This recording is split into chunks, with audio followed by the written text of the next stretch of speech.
सुतल रहली बेटी माएरिया के गोदिया हो। सुतल रहली बेटी माएरिया के गोदिया हो। सपना में उठेली चिहाई लाला। सपना में उठेली चिहाई लाला। के करा दुआरे पापा के करवा जन बाजेला। के करा दुआरे पापा के करवा जन बाजेला।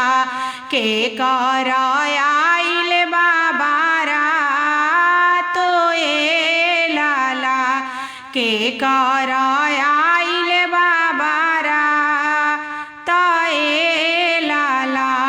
तोहा हमरा दुआरे बेटी बाजाना बाजेला। हमरा दुआरे बेटी बाजाना बाजेला। तोहार आइल बाबारा तो ए लाला। तोहार आइल बाबारा तो ए लाला।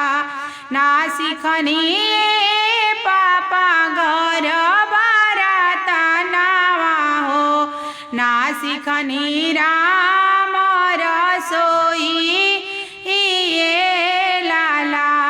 ना सिखनी पापा घर बाराता नावा हो। ना सिखनी राम रसोई ए लाला। ना सिखनी राम रसोई ए लाला।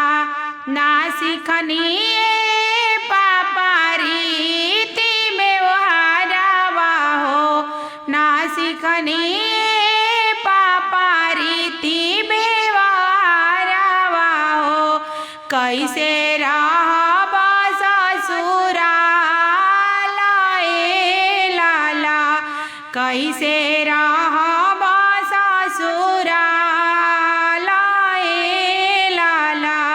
सिखला नाए बेटी घर बाराता नावा हो।